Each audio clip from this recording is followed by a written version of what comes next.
నిఫ్టీలో 0.5% ఫాల్, అలానే సెన్సెక్స్లో 0.7% ఫాల్. ఈ ఫాల్కి వెనుక ఉన్న రీజన్ ఏంటి? గ్లోబల్ కండిషన్సా? గ్లోబల్ కండిషన్స్ బెటర్గానే ఉన్నాయి.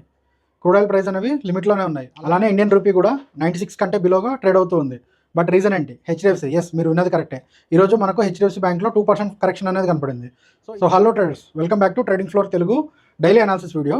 ఈ ఫాల్కి వెనుక రీజన్ ఏంటో నేను క్లియర్గా ఎక్స్ప్లెయిన్ చేస్తాను, వినండి. సో చూడండి, ఈరోజు మార్కెట్లో ముందుగా ఏం జరిగింది? ముందుగా మార్కెట్లో ఏం జరిగిందో ఒకసారి చూద్దాము. సో నిఫ్టీ ఈరోజు మనకు 0.5% ఫాల్ కనపడింది. 116.90 పాయింట్స్ ఈరోజు మార్కెట్లో డిక్రీజ్ అయ్యి 0.5% డిక్రీజ్ అవ్వడం ద్వారా మనకు క్లోజింగ్ అనేది 24,090 దగ్గర మనకి ఈరోజు క్లోజింగ్ అనేది నిఫ్టీలో ఉంది.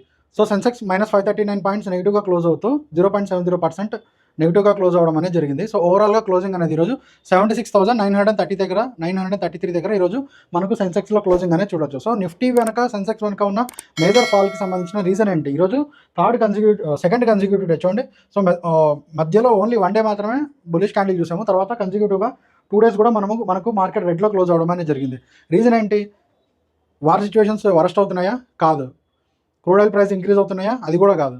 ఇండియా వీక్స్ ఇంక్రీజ్ అవుతుందా? అది కూడా కాదు. సో రీజన్ ఏంటంటే మీరు హెచ్డిఎఫ్సి బ్యాంక్లో ఈరోజు క్లోజింగ్ 711 దగ్గర క్లోజింగ్ అనేది జరిగింది.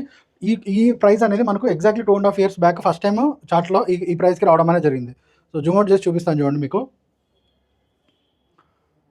సో చూడండి, 2024 జనవరి ఫిబ్రవరి లెవెల్స్లో ఫస్ట్ టైం ఈ లెవెల్స్లో రావడం అనేది జరిగింది. సో అగైన్ ఇప్పుడు ఈరోజు మళ్ళీ అంటే ఎగ్జాక్ట్ 2.5 years తర్వాత కూడా ఇదే లెవెల్లో ప్రైస్ అనేది ఉండడం జరిగింది. అంటే ఇక్కడ ఇన్వెస్ట్ చేసిన ప్రతి ఒక్కరు కూడా ఇప్పటివరకు 0 రిటర్న్స్తో ఉన్నట్టే చెప్పుకోవచ్చు. యాక్చువల్గా చెప్పాలంటే ఇలాంటి కరెక్షన్స్ స్టాక్స్లో వెరీ కామన్. బట్ ఇక్కడ మనకి ఏంటంటే ఈ హెచ్డిఎఫ్సి బ్యాంక్ అనేది నిఫ్టీలో అండ్ సెన్సెక్స్లో ఇండెక్స్లో మేజర్ వెయిటేజ్ అనేది కలిగి ఉంటుంది. దాదాపుగా 10% వెయిటేజ్ అనేది మనకు ఈ హెచ్డిఎఫ్సి బ్యాంక్ ఒకటే కాంట్రిబ్యూట్ చేస్తుంది. అంటే 2.2% ఈరోజు ఏదైతే కరెక్షన్ దీనిలో మనం చూసామో బ్యాంక్ లెవెల్లో, అది మనకు ఇండెక్స్లో 0.2% దాదాపుగా మనకు ఓన్లీ హెచ్డిఎఫ్సి బ్యాంక్ ద్వారానే రావడం అనేది జరిగింది అనమాట. సో రిమైనింగ్ 0.3% ఏదైతే ఉందో అది న్యాచురల్ రిమైనింగ్ స్టాక్స్ ద్వారా వచ్చిన కరెక్షన్ అని మనం చెప్పుకోవచ్చు. సో ఇంత వెయిటేజ్ ఉన్న స్టాక్స్ ఫాలో అవ్వడం వల్ల ఇండెక్స్ అనేది భారీగా మూవ్ అవ్వడం జరిగింది.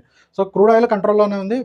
బ్రెంట్ క్రూడ్ ఆయిల్ ప్రైస్ 90 కంటే బిలో ఉన్నంతసేపు మనకి ఎటువంటి మేజర్ ఇంపాక్ట్ అనేది ఉండకపోవచ్చు. ఇండియా రూపీ కూడా 96 రూపీస్ పర్ డాలర్గా ట్రేడ్ అవుతుంది. సో అది కూడా మనకు కంట్రోల్లోనే ఉంది. And Iran and US war situations కూడా బెటర్గానే ఉన్నాయని చెప్పుకోవచ్చు. యూఎస్లో ఎన్విడిఐఏ రిజల్ట్స్ కూడా బెటర్గానే ఉన్నాయి. సో మొత్తానికి చూసుకుంటే ఇండియాలోనే ఈ కరెక్షన్ అనేది ఇండియాలో ఉన్నటువంటి హెవీ వెయిట్స్ యొక్క వీక్నెస్ వల్ల వచ్చే కరెక్షన్ కానీ గ్లోబల్గా ఉండే కండిషన్ కాదని చెప్పుకోవచ్చు. సో ఈ కండిషన్ మెరుగవుతే మనకు మార్కెట్లో మంచి ర్యాలీ అనేది చూడొచ్చు అప్కమింగ్ డేస్లో. బట్ ప్రస్తుతానికైతే మార్కెట్ వీక్గా ఉందనే మనం చెప్పుకోవచ్చు. ఒకసారి ఈరోజు మార్కెట్లో నిఫ్టీ అండ్ సెన్సెక్స్ ఏ విధంగా పర్ఫామ్ చేసాయో చూస్తూ అండ్ రేపటి అనాలిసిస్ ఏ విధంగా ఉండబోతుందో చూద్దాం. సో నిఫ్టీ ఈరోజు పర్ఫార్మెన్స్ ఎలా ఉందో చూద్దాం మొదట. సో నిఫ్టీ చూడండి, ఈరోజు నిన్నటి క్లోజింగ్ చూడండి 24,200 దగ్గర మనకు ఎస్టర్డే క్లోజింగ్ అనేది జరిగింది కదా. సో లిటిల్ గ్యాప్తో మనకు 265 దగ్గర ఓపెన్ అనేది జరిగింది. ఓపెన్ జరుగుతూ ఇనిషియల్ మార్నింగ్ ఫ్లక్చుయేషన్స్ జరిగాయి. దాని తర్వాత మార్కెట్లో కరెక్షన్ అనేది మీరు సిగ్నిఫికెంట్గా చూడొచ్చు. ఈ 200 to 150 లెవెల్ మనము ప్రీవియస్గా లాస్ట్ 4 వీడియోస్ నుంచి కూడా నేను ఈ లెవెల్ గురించి మీకు డిస్కస్ చేస్తున్నాను. 150 to 200 లెవెల్స్ మల్టిపుల్ టైమ్స్ ఈ లెవెల్కి రావడము, సపోర్ట్ తీసుకోవడము అనేది మనం చూస్తున్నాం. సో ఫైనల్గా ఈరోజు కూడా ప్రైస్ యాక్షన్ సిమిలర్గా ఉండడం అనేది జరిగింది. ఈ లెవెల్స్లోనే మల్టిపుల్ టైమ్స్ ప్రైస్ అనేది మూవ్ అవుతూ అగైన్ 200 లెవెల్స్ దగ్గరికి వెళ్ళి మళ్ళీ ఒకసారి 200 లెవెల్ని చెక్ చేయడం జరిగింది. చెక్ చేస్తూ మళ్ళీ 150 లెవెల్ కంటే కిందికి వస్తూ ఫైనల్గా 24,120 లెవెల్ దగ్గర ప్రైస్ అనేది క్లోజ్ అవ్వడం జరిగింది. సో ఆఫ్టర్ సిఎస్ సెషన్స్ మీకు తెలిసే ఉంటుంది, క్లోజింగ్ ఆప్షన్ సెషన్స్ అనేవి జరుగుతున్నాయి. సిఎస్ సెషన్స్ తర్వాత మనకు ప్రజెంట్ క్లోజింగ్ అయితే 24,090 దగ్గర అనేది ఉండడం జరిగింది. సో ఇక్కడ మీరు చూసుకుంటే ఇక్కడ మీకు ఒక రౌండ్ ఫిగర్ అనేది కనపడుతుంది. 24,000 లెవెల్ ఏదైతే మనము డిస్కస్ చేస్తున్నాము వీడియోస్లో, ఈ లెవెల్ అనేది కీ లెవెల్గా మారబోతుంది రేపటి వీడియోకి. ఎందుకంటే మార్కెట్ రేపు ఈ లెవెల్ని టెస్ట్ చేసే అవకాశం అయితే లేకపోలేదు. వై? బికాస్ దగ్గరగా ఉంది, చాలా 100 పాయింట్స్ దూరంలోనే ఉంది మార్కెట్ ప్రజెంట్. సో ఈ లెవెల్ కనుక బ్రేక్ అయితే మనకు నెక్స్ట్ సపోర్ట్ 23,800 దగ్గర కనపడడం జరుగుతుంది. సో చూసారా, ఈ లెవెల్ కనుక బ్రేక్ అవుతే రేపు ఖచ్చితంగా మనము 23,800 లెవెల్ అయితే చూసే అవకాశం అయితే ఉంది. క్లియర్? అదే మనకు ఈ లెవెల్ కొద్దిగా గ్యాప్ అప్తో ఏదైనా పాజిటివ్ న్యూస్ తీసుకొని పైకి వెళ్తూ ఉంటే మాత్రము ఈ 150 to 200 లెవెల్ అయితే వెరీ ఇంపార్టెంట్ అండి. ఎందుకంటే మల్టిపుల్ టైమ్స్ ఇక్కడ మనం ప్రైస్ యాక్షన్ చూసాము. సో ఈ లెవెల్ క్లియర్గా బ్రేక్ అవుతే మాత్రం మనము 24,300 24,265 లెవెల్స్లో మార్కెట్ని రేపు చూడొచ్చు. క్లియరా? సో ఈ లెవెల్ కనుక బ్రేక్ అవుతే మాత్రం 24,265 లెవెల్స్లో రేపు మార్కెట్ అనేది చూడొచ్చు. ఈరోజు మనకు సెన్సెక్స్లో కూడా ఎక్స్పైరీ అనేది మంత్లీ ఎక్స్పైరీ అనేది కంప్లీట్ అవ్వడం జరిగింది. సో సమ్ టైమ్స్ ఎలా ఉంటుందంటే ఈ ఎక్స్పైరీ తర్వాత పొజిషన్స్ బిల్డ్ చేయడం అనేది జరుగుతుంది. సో షార్ట్ పొజిషన్స్ ఏవైతే మంత్లీ పొజిషన్స్ బిల్డ్ చేసి ఉంటారో అవి ఈరోజు స్క్వేర్ ఆఫ్ చేసుకోవడము, రోల్ ఓవర్ చేసుకోవడం అనేది జరుగుతూ ఉంటుంది. సో కాబట్టి రేపు మార్కెట్లో ఒక స్ట్రాంగ్ మొమెంటం ఉంటుందా లేదా రేపు కూడా ఇలానే ఉంటుందా అనే దాన్ని బట్టి అప్కమింగ్ ఫ్యూచర్లో మార్కెట్ డైరెక్షన్ అనేది డిసైడ్ చేయబడుతుంది. అది అప్ సైడ్ వెళ్తుందా, డౌన్ సైడ్ వెళ్తుందా అనేది రేపు తెలుస్తుంది మనకు. సో చూడండి సెన్సెక్స్ మనకు ఓపెనింగ్ ఎక్కడ జరిగింది ఈరోజు. సెన్సెక్స్ మనకు ఓపెనింగ్ దాదాపుగా 77,650 లెవెల్స్లో మనకు 77,550 లెవెల్స్లో ఓపెనింగ్ జరుగుతూ పైకి వెళ్తున్నప్పుడు 77,700 నిన్న ఏదైతే రేషన్స్ తీసుకుందని చెప్పుకున్నామో మల్టిపుల్ టైమ్స్, సేమ్ అదే లెవెల్లో ఈరోజు రిజెక్షన్ అనేది తీసుకోవడం జరిగింది. రిజెక్షన్ తీసుకుంటూ డౌన్ సైడ్ రావడం అనేది జరిగింది అలాంగ్ విత్ నిఫ్టీ. సో చూడండి 77,200 లెవెల్స్ దగ్గర మరీ సపోర్ట్ తీసుకోవడము, 200 to 400 లెవెల్స్లో అగైన్ మార్కెట్ అనేది అగైన్ ఒక స్వింగ్ హై ఏర్పాటు చేస్తూ ఈ లెవెల్స్లో 77,200 లెవెల్స్లో క్లోజింగ్ అయితే జరిగింది. బట్ చూసుకుంటే మీరు సిఏ సెషన్స్ చూడండి ఎలా ఉన్నాయో, 76,933 అంటే సక్సెస్ఫుల్గా 77,000 రౌండ్ ఫిగర్ ఏదైతే ఉందో 77,000 సైకలాజికల్ నెంబర్ని ఆఫ్టర్ సిఏఎస్ క్లోజ్ చేసిందని చెప్పుకోవాలి. బట్ ఈ సిఏఎస్ లెవెల్స్ అనేవి ఇంకా కన్ఫ్యూజన్గానే ఉన్నాయి మనకు.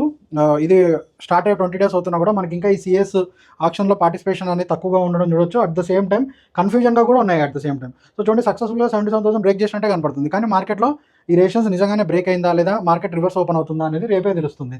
సో క్లియరా, ఇది ఈరోజు అనాలిసిస్. రేపటి లెవెల్స్ చూద్దాం ఒకసారి.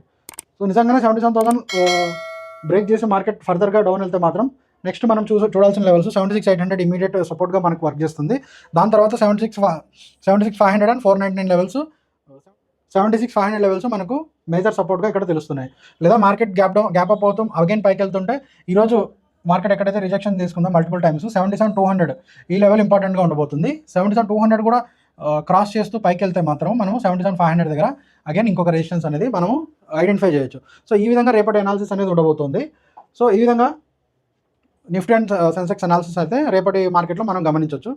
సో చూడాలి, మనకు ఎఫ్ఐడిఐ డేటా కూడా క్లియర్గానే ఉంది. నిన్నటి సెషన్స్లో కూడా మనకు ఎఫ్ఐఎస్ అనేది నెట్ బయర్స్గానే ఉండడం జరిగింది. 500 crores అరౌండ్ నెట్ బయింగ్ అయితే చేయరు. డిఐఎస్ కూడా నెట్ బయింగ్ అయితే చేయడం జరిగింది. సో ఓవరాల్గా ఈ ఆగస్ట్ మంత్ మొత్తం కూడా ఎఫ్ఐఎస్ అండ్ డిఐఎస్ ఇద్దరు కూడా నెట్ బయర్స్గానే ఉండడం అనేది జరిగిందనమాట. సో ఇంట్రెస్టింగ్గా ఉంది. మార్కెట్లోకి మనీ అయితే ఫ్లో అవుతుంది. But at the same time మార్కెట్లో స్ట్రాంగ్ మొమెంటం అయితే మనకు కనిపించట్లేదు.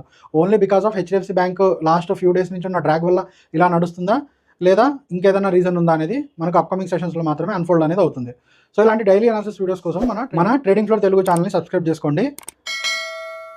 రేపటి అనాలిసిస్ వీడియోలో మళ్ళీ కలుస్తాను. Please like, share and subscribe to trading floor Telugu. మనం ఈ రోజు తీసుకున్న పొజిషన్స్ అన్నీ కూడా టెలిగ్రామ్ గ్రూప్లో షేర్ చేయడం అనేది జరిగింది. విత్ కంప్లీట్ స్క్రీన్ షాట్స్ అనేవి మీకు అక్కడ అవైలబుల్గా ఉంటాయి. టెలిగ్రామ్ ఛానల్ యొక్క లింక్ నేను మీకు ఇక్కడ ప్రొవైడ్ చేస్తున్నాను. ఈ లింక్ని యూస్ చేసి ఛానల్ విజిట్ చేసి మీరు మనం తీసుకున్న ట్రేడ్స్ యొక్క కంప్లీట్ అనాలిసిస్ అనేది చూసుకోవచ్చు. Thank you for watching this video.